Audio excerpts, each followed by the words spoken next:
오늘 본문 말씀 사사기 5장 1절에서 31절의 말씀으로 때때로 하나님은 헌신을 먼저 요구하십니다 라는 제목으로 잠시 전해드리도록 하겠습니다. 지난번에 살펴보았듯이 이 사사기 4장과 5장은 하나의 묶음으로 되어져 있습니다. 가나안 족속과의 전쟁을 통해서 하나님께서 어떻게 이스라엘을 구원하시고 준비된 사사들을 통해서 하나님의 역사를 만들어 가시는지 사장에서 주도적으로 하나님의 역사를 기록하였다면, 오늘 5장에서는 그 반면에 하나님의 주권적인 역사를 서술하기 전에 먼저 사람들에 대한 이야기를 하고 있다는 것이 약간의 차이점이 있습니다. 오늘 본문의 말씀에서는 여선지자 드보라와 군대 장관 같은 바락의 노래로 본문이 시작을 합니다. 그들은 노래하기 시작했습니다. 그런데 그 노래의 특징이 조금 다른데, 오늘 1절과 2절에서 말씀을 살펴보면 하나님을 먼저 찬양하기보다는 방백들과 이 전쟁에 기꺼이 자신의 헌신을 먼저 내놓은 그 사람들을 위해서 노래를 한다라는 것입니다. 다시 말하면 사람들에 대한 행위를 노래하고 그 뒤에 하나님의 영광을 찬양하게 되는 거죠. 왜 드보라와 바락은 사람들을 먼저 노래하고 있을까? 오늘 본문의 말씀에 보게 되면 이렇게 기록하고 있습니다.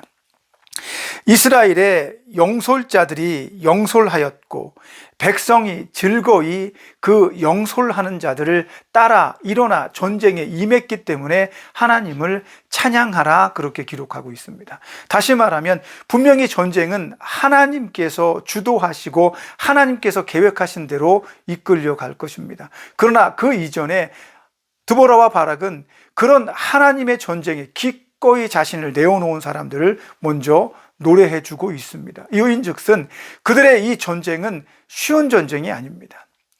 지금껏 그래왔던 것처럼 가나안 족속의 학대를 받으면서 이스라엘 백성은 숨죽여 살 수밖에 없습니다. 오늘 본문의 말씀에 보면 3절, 6절, 7절의 말씀에 보면 이스라엘 백성이 원래 다니던 길로 다니지 못하고 오솔길로 돌아가며 자신들을 학대하는 그 가나안 족속을 피해 다니고 자신들의 목소리를 내지 못해서 숨죽이며 살고 있는 그런 모습을 보여주고 있죠. 그런 그들에게 대항한다는 것은 이스라엘 백성들에게 있어서는 결코 쉬운 일이 아니었다는 겁니다. 그럼에도 불구하고 오늘 이스라엘 백성들은 영도자인 지도자들과 드보라와 바락과 함께 일어섰습니다.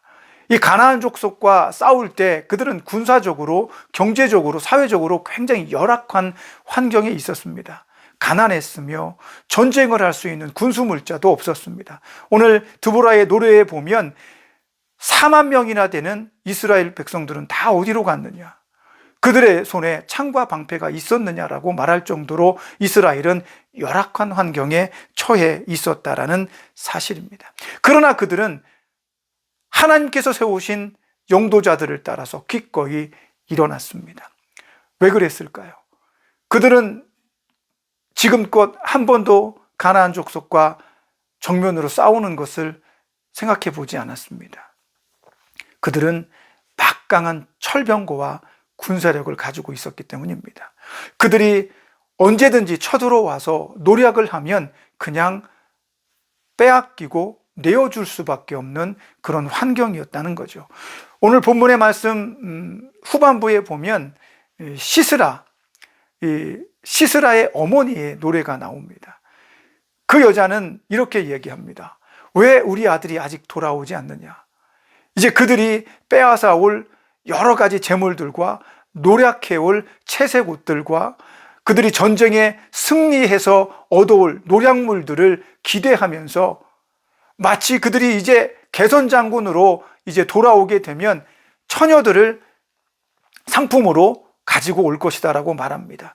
자기들 나름대로 지금껏 이스라엘을 노략해서 얻었던 것들을 고민하고 또 그것들을 상상하면서 자기 아들이 돌아오기를 바라고 있는 거죠. 그러나 반면에 여자들을 노략해 오고 물건을 빼앗을 것이라고 했는데 그 시스라는 보잘것없는 노략물인 여성들의 손에 의해서 무참하게 비참하게 피살되어지는 결과를 낳게 되는 거죠.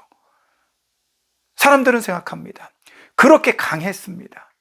가나안 족속과 시스라의 군대는 그렇게 강했습니다. 싸울 엄두도 내지 못했죠. 그러나 어느 순간 이스라엘 백성들은 그들과 싸워야 되겠다는 결심을 하게 된다는 거죠. 이것을 성경은 헌신이라고 말합니다.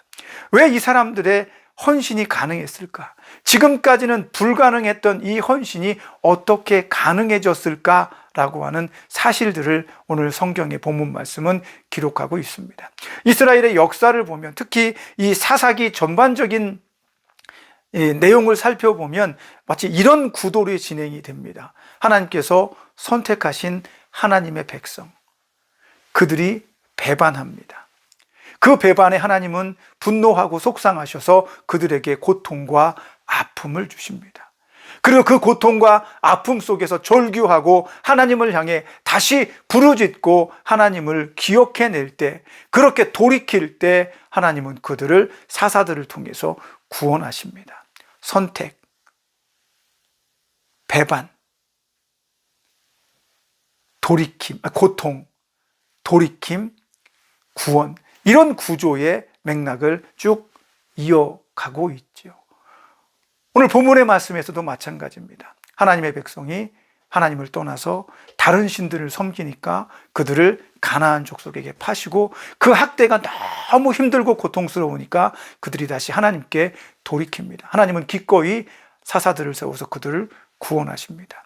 지금까지는 몰랐지만 이스라엘 백성들은 자기들이 그렇게 고통 가운데 있을 때 하나님의 사사들이 세워지고 그들을 통해 하나님께서 일하시겠다는 그 선포를 들었을 때 기꺼이 일어나 싸우겠다라고 말하고 있습니다. 재미난 것은 백성들이 앞다투어 그 전쟁에 참여하기를 원하니까 이제 흰나귀를 탄 자들, 10절에 양탄 자에 앉은 자들, 길 위에 행하는 자들, 그리고 수많은 능력 있는 자들과 백성들이 그 연합전선에 합류하게 된다는 것입니다. 성경은 이런 사람들의 이런 그 함께함, 헌신을 아주 귀하게 짚어주고 있다는 겁니다. 하나님 말씀하십니다. 전쟁은 내가 할 거야. 내가 너희와 함께 할 거야. 그래서 너희는 승리할 수밖에 없어. 이렇게 말씀하십니다. 여선지자 드보라가 하나님의 메시지를 백성들에게 선포합니다. 하지만 백성들은 생각할 것입니다. 그게 가능해? 지금까지도 안 했는데? 그렇게 하면 정말 우리가 이길 수 있을까? 그 철병거와 우리가 싸울 수 있을까? 걔들은 왕 밑에서 차근히 준비되고 훈련된 군사야. 요즘 너 그런 얘기 많이 하죠. 재미난 얘기지만 중국 사람들 아니면 일본 군대 그 당나라라고 얘기를 합니다. 과연 저들이 전쟁을 하게 되면 정말 싸울 수 있을까? 이렇게 얘기를 합니다. 중국이 우리나라를 무시합니다. 그 조그만 나라에서 우리한테 까불어? 하지만 군사 전략가들은 그렇게 평가하지 않습니다. 왜냐하면 적어도 근 50년, 100년 동안 전쟁을 치열하게 치른 나라는 몇 안 됩니다. 미국같이 다른 나라로 파병을 보내서 전쟁을 한다거나 이런 나라들이 흔치 않아요. 그런데 우리나라는 불과 70년 전에 6.25라는 전쟁을 통해서 아주 치열할 만큼 생존을 걸고 싸웠던 그런 나라입니다. 월남전에도 참전했고요. 그리고 계속해서 전쟁 상태이기 때문에 군대가 훈련이 잘 돼 있어요. 아주 막강한 군대라고 말합니다. 그래서 우리나라 육군은 거의 전 세계 3위 정도의 그 군사력을 가지고 있다고 말합니다. 제가 판단하는 겁니다. 일본이 그동안에는 해군력이 굉장히 강했는데 해군력만 강하지 육군은 우리한테 잽이 안 됩니다. 그래서 일본이 절대 우리나라를 침공하지 못한다고 얘기를 해요. 오히려 우리나라가 일본을 침공해서 이길 수도 있다라고 말하는 이런 지경에까지 왔습니다.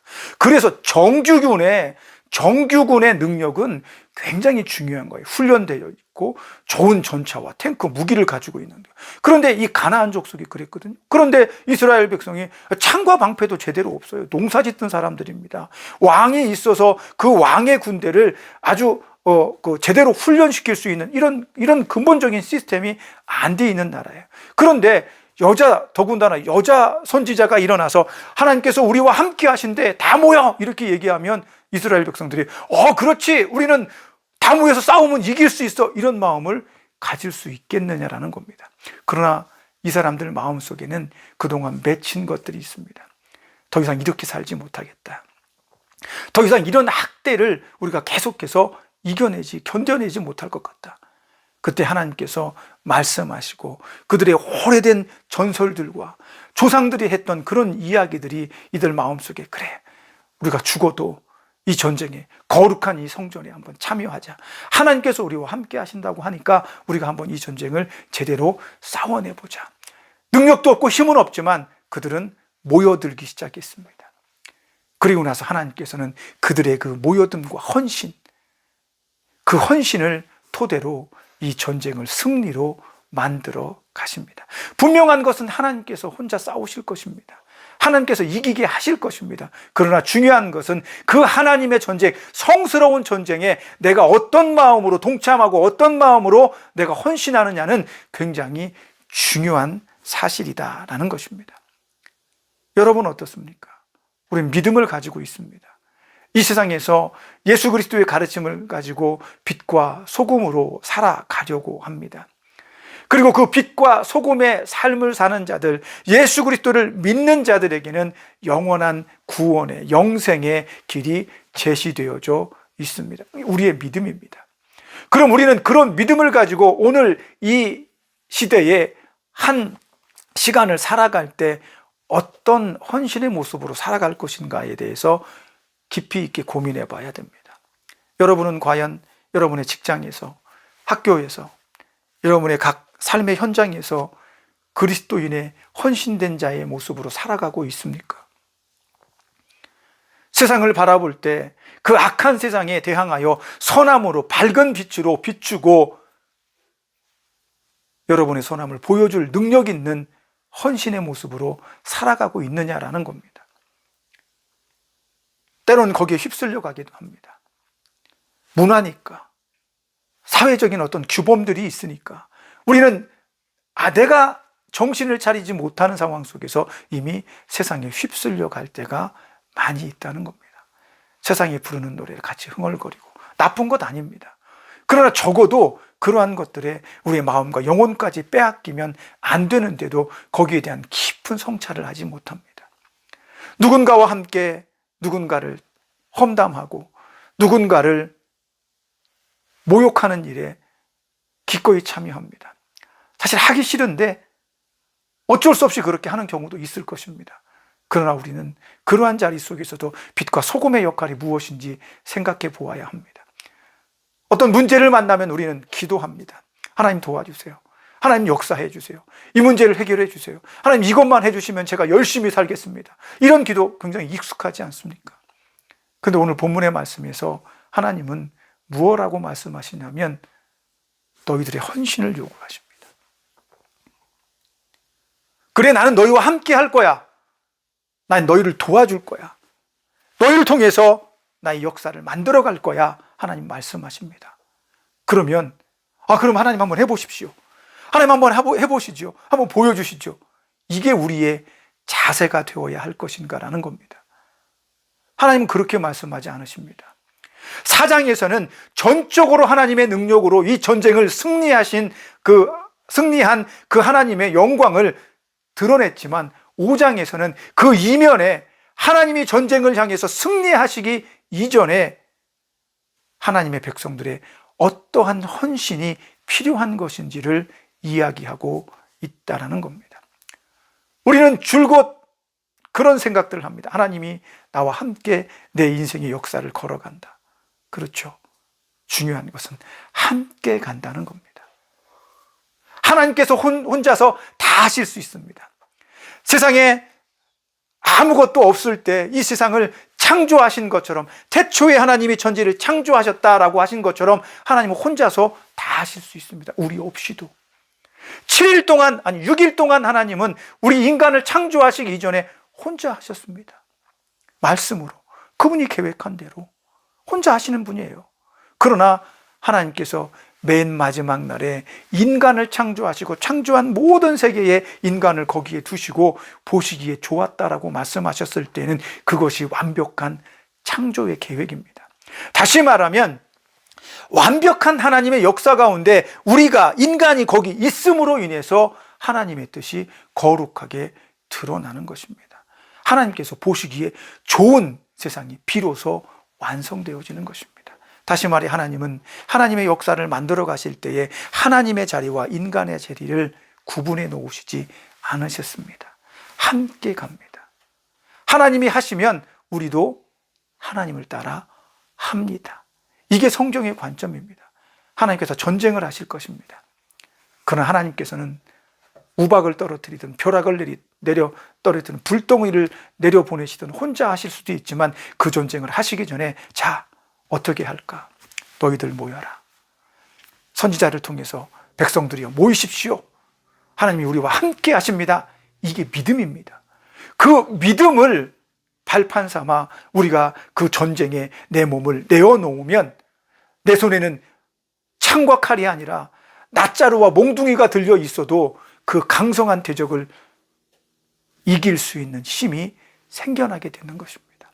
성경은 그런 부분을 오늘 이야기하고 있습니다. 사람의 행위를 찬양하고자 하는 것이 아닙니다. 그들의 그들의 그 열정과 열심을 노래하려고 하는 그런 차원이 아닙니다.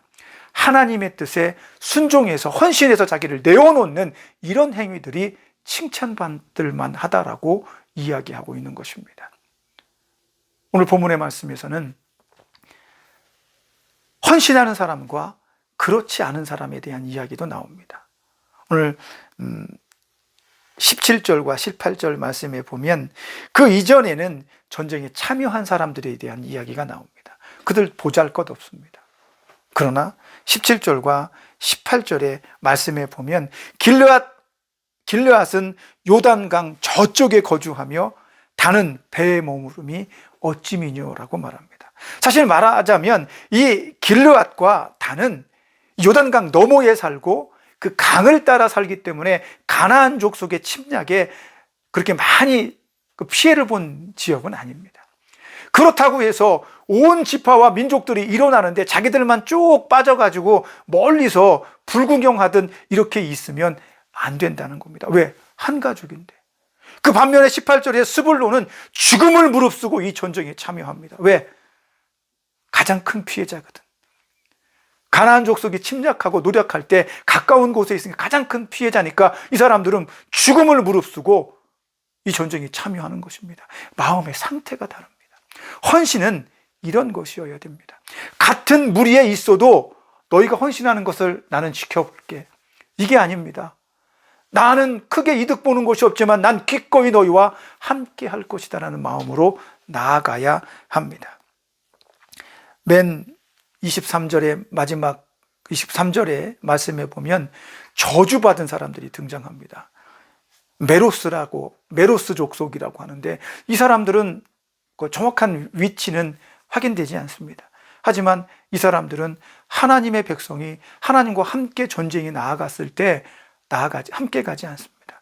뭐라고 표현하냐면 성경에서는 하나님을 돕지 않은 사람들이라고 말합니다.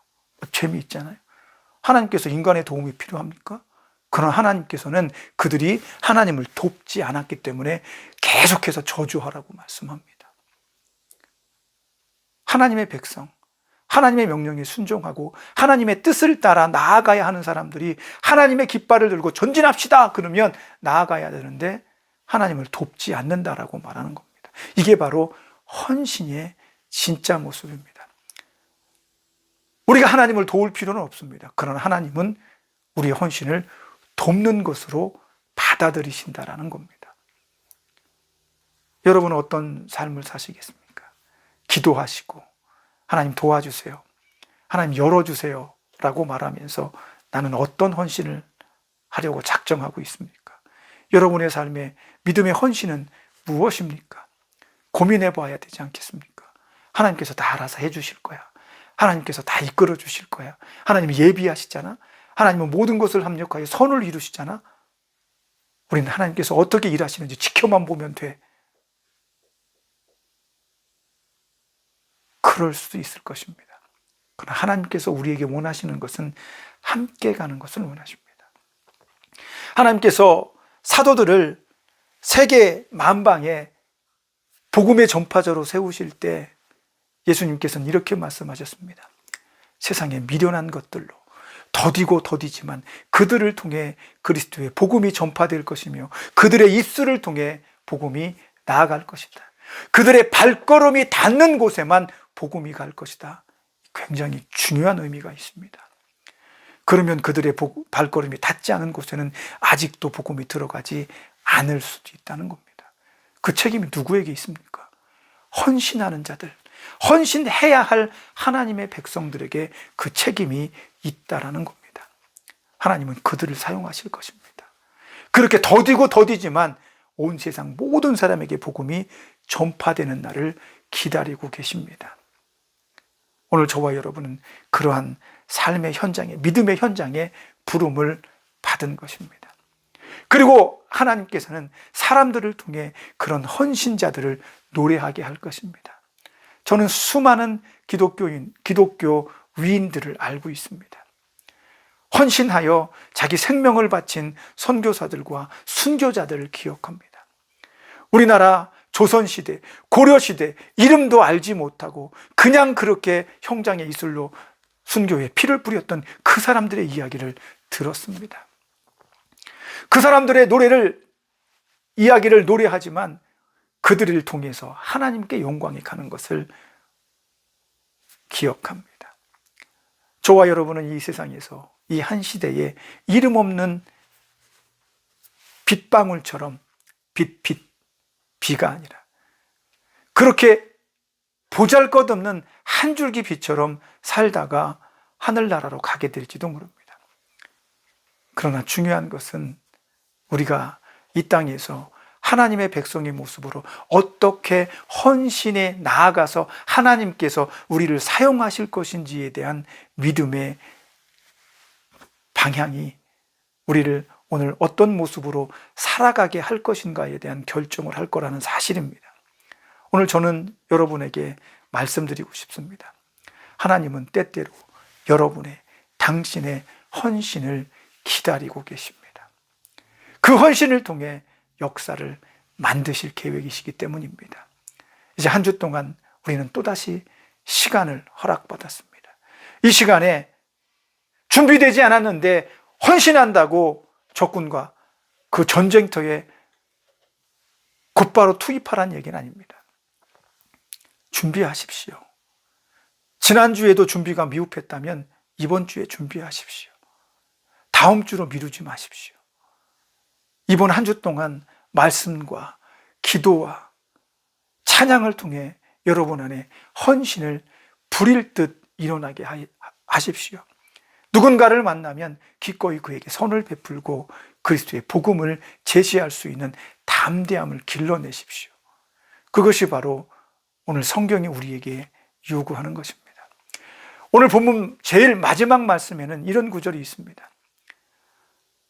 하나님을 대적하는 자들에게, 원수들에게는 저주를 내리시고 하나님의 말씀을 순종하며 따르는 자들에게는 아침 해가 솟아나듯 그렇게 광명이 온 세상을 비추듯 힘있게 살아가게 해 주옵소서. 그리고 드보라가 살아있는 동안 40년 동안 이스라엘은 평온하였다라고 기록합니다. 헌신자들이 있고 하나님께서 쓰실 수 있는 사람들이 있는 그 시대는 평온했다라는 사실입니다. 오늘 저와 여러분은 우리의 앞으로의 40년을 평온하게 만들 수 있는 그런 헌신자가 될 수 있다는 사실을 기억하십시오. 그리고 그 헌신의 자리에 나를 내어놓을 수 있도록 여러분의 믿음을 담대하게 하시고 하나님을 향한 그 믿음이 흔들리지 않도록 굳건하게 하십시오. 예수님께서 말씀하신 것처럼 반석 위에 믿음의 집을 짓는 여러분이 되시기를 예수님의 이름으로 축복합니다. 기도하겠습니다. 하나님, 우리는 연약합니다. 우리가 강해서 헌신하는 것이 아니라 예수 그리스도의 말씀을 믿기 때문에 헌신자의 모습으로 나아가길 원합니다. 하나님의 약속을 믿기 때문에 앞으로 나아가며 나를 하나님의 역사 가운데 쓰실 수 있도록 내어놓는 자가 되게 하여 주옵소서. 그런 사람이 되기 위해 준비되고 노력하며 애쓰고 힘쓰며 하나님의 사람이 되어가게 하여 주옵소서. 이 한 주간도 믿음의 모습으로 달려가게 하시고 믿음의 모습으로 준비되는 귀한 우리 지체가 되게 하옵소서. 예수님의 이름으로 기도합니다. 아멘.